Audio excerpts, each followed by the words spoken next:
সঙ্গী সাথীরা, এই আমার আহলে বায়াতরা, তারা তোমাদের কার রক্ত চায় না, শুধু চায় আমি ইমাম হুসাইনের রক্ত। তোমরা যে যে দিকে পারো চলে যাও। সামনাসামনি এলাকা যুদ্ধের ময়দান থেকে মনে কষ্ট আসতে পারে, আমি আমার লাইট নিভিয়ে দিচ্ছি, রাখলো অন্ধকার, যে যে দিকে পারো সেই দিকে চলে যাও। ওনারা দেখা যায় আধা ঘন্টা পরে, 10 মিনিট 15 মিনিট, আধা ঘন্টা পরে যখন লাইট জ্বালাইলেন, দেখা যায় যেভাবে আপনারা বসছেন আপুটা খারাপ হইয়া, ওনারা দুইটা আপু সিফার মধ্যে এই মাথাটা ঝুঁকাইয়া ওনারা চোখ দিয়ে পানি ছাড়তে লাগলেন, আর বলতে লাগলেন, এই ইমামে আলী মাকাম, ইমাম আমরা আপনাকে এই অবস্থায় ফেলে আমরা যাইতে চাই, প্রয়োজন হয় আমরা মরবো, কিন্তু আপনার সঙ্গ ছাড়বো না, আমাদের জীবন যাবে কিন্তু আমরা যাব না।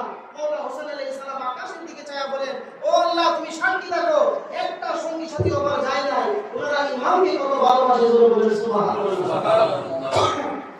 কিতাবের মধ্যে লিখে 72 বয়সের সাহাবী পর্যন্ত ছিল মওলা হোসেন আলাইহিস সালামের সাথে, 72 বছরের বৃদ্ধা গলা কাটাই দিয়েছে, আর ওই দিকে 6 মাসের শিশু উনিও গলা কাটাই দিয়েছে কারবালার জমিনে মওলা হোসেনের প্রেমে, জোরে বলেন সুবহানাল্লাহ। যেইভাবে 17 মাস আগে আমরা পানি দিয়ে আমাদের ফসলগুলো বাঁচাই, সেইভাবে রক্তের প্রয়োজন ছিল কারবালার জমিনে। ইয়াজিদ বাহিনী মক্কা মদিনায় এমন কোনো স্থাপনা নাই যে জায়গার মধ্যে আক্রমণ করে নাই। আওলাদ এবং ইসলাম শাহাদাত আপনার বয়ান থেকে শুনতে পারবেন, মসজিদে নববীর ভিতরে তারা গুরু কাদা মানছে, মসজিদে নববী অপবিত্র করছে, 3 দিন 3 রাত পর্যন্ত আযান নামাজ একামত সবকিছু বন্ধ হয়েছে, এই ইয়াজিদ বাহিনী করছে। ইয়াজিদ বাহিনী এই জায়গায় শুধু তাই নয়, ইয়াজিদ বাহিনী আহলে বায়াতের নারীগণকে রাস্তার মুড়ে মুড়ে মানুষদেরকে দেখাইছে, ওনাদেরকে নিয়ে মিছিল দিছে, জোরে বলেন নাউজুবিল্লাহ।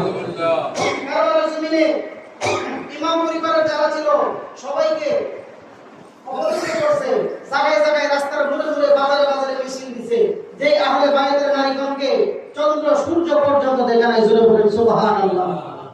ওনারা জান্নাতি, ওনারা হচ্ছেন আহলে বায়াত, ওনাদেরকে এই ইয়াজিদ বাহিনী এমন অপকর্ম করছে। ইয়াজিদ অনেকে বলে ইয়াজিদের কোনো দোষ ছিল না, ইয়াজিদ তো দামেস্কে ছিল, আর কারবালা হচ্ছে কুফায় কারবালায়।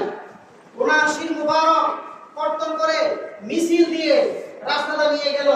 একজন খ্রিস্টান পাদ্রী, ভোর থেকে আমাদের খানদাসের মতো এদের একটা গির্জা আছে, ধর্মীয় উপাসনালয় আছে, উনি বের হয়ে বললেন, কে রাস্তাটা নিয়ে যাচ্ছেন, আপনারা এত বড় মিছিল নিচ্ছেন, এই শির মুবারক কার মাথা কাটা মাথা খান? তখন তারা বললেন, ইমাম আলী ইবনে হুসাইন বলছে, আমার জীবনে যা কামাইছি রে বাবা সব তোরে দিয়ে দিলাম, কিন্তু শীতটা আমার এক রাত দে, পড়া তো দেয়, একটা রাত তুমি আমাকে দাও, তোমার এই শীতটা আমাকে দাও। তখন তারা বলল, সর্বনাশ, যাইতে